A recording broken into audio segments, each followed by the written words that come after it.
everyone, and welcome back to the Rogers channel, and today we're taking a look at the S.H.Figuarts Piccolo from Dragon Ball Superhero. Looking at the front of the box, you get this amazing sort of like shot of the character right here on the side, and then of course you do get the figure and the accessories right here in this window. You get the name of the character right here, the S.H.Figuarts logo as well, and some other logos down here. The Dragon Ball Super logo, the Bandai logo, the Tamashii Nations logo, and the Toei sticker.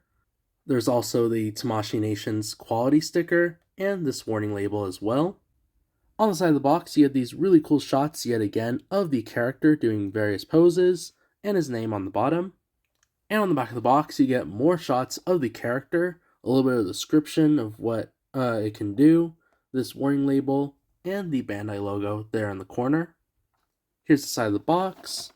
The bottom shows Piccolo right here and the title of the character, and another window up on top. But I'll get him out and see what's inside. And here he is out of the tray. And looking up close, he looks pretty good. I gotta say, I like the attention to detail right off the bat, with the outfit, things like that. Just overall, I can already tell this is going to be a high quality figurine. And like I usually do, I'll start from top to bottom. Look at the head sculpt. It looks amazing. Look at that. You can see his green antenna right here. The face printing is nice too. You get some printing in the eyes, sort of like these lines underneath the eyes as well.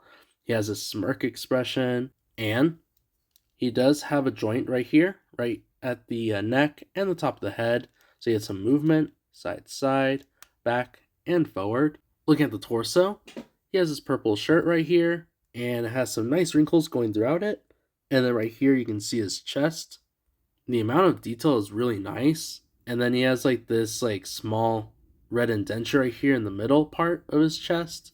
But overall, looks great. And on top of that, he does have a ball joint right here at the upper part of the torso. So your side to side, back, and forward.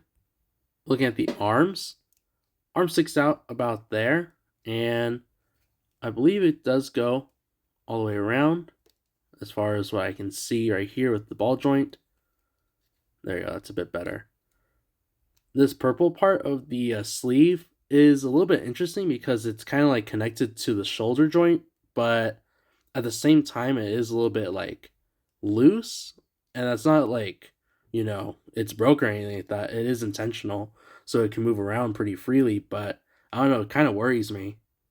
Other than that, he does have a swivel here near the shoulder, a double elbow swivel, I believe near the elbow as well, and then he does have a ball joint right here at the wrist and at the hand.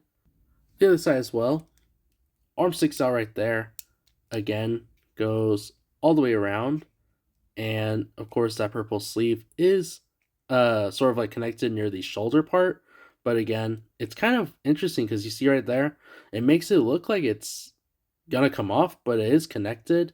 It just kind of worries me that it's just gonna plop off. He does have a swivel near the shoulder right here, a double elbow as you can see, and a swivel right there, along with the joint at the wrist and at the hand. Looking at the waist, he has this red band going around his waist, and to help him out with the poses, things like that, the midsection of his torso actually moves as well. So like I was showing you guys, it does have quite a range with Piccolo. He moves pretty freely right there around the waist. Looking at the legs, he is able to go into a full-on split, which is pretty impressive.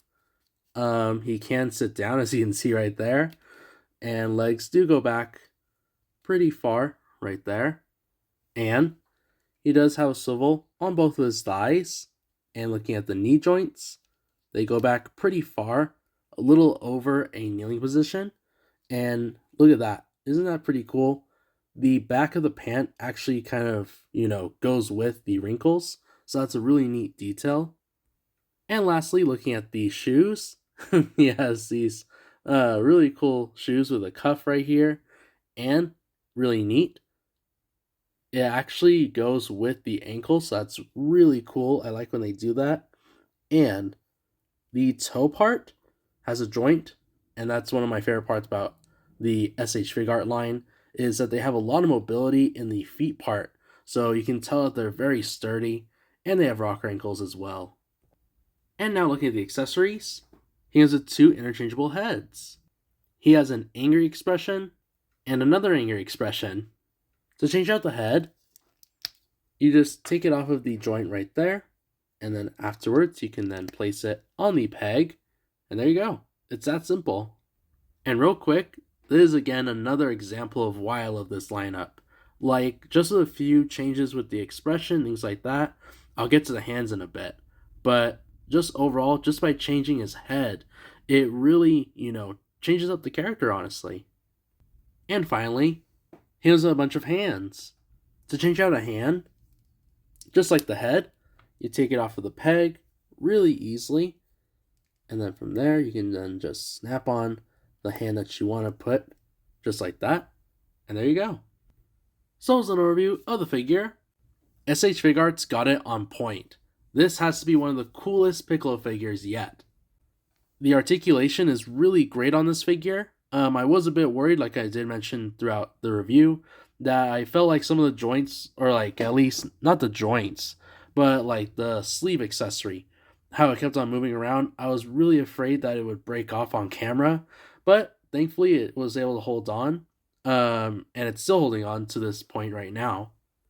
But other than that, the articulation isn't as bad as I thought it would be. Especially with him being a larger scale figure, there isn't any sort of like restrictions other than like the shoulders, but that's pretty much it.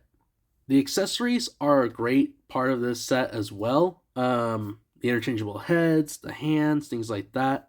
It really brings out that character. You can do some really cool, poses, stuff like that with him. So for sure, it's definitely worth a pickup. And obviously, you have to pick up Piccolo. He would go great with any Dragon Ball collection. But I'm going to leave it here and say if you enjoyed the video, please be sure to leave a like. And like the content that you see here on the channel so far, be sure to subscribe. And be sure to follow me on my Instagram page. Hope you guys have an awesome rest of your day. I'll catch you all on the next one.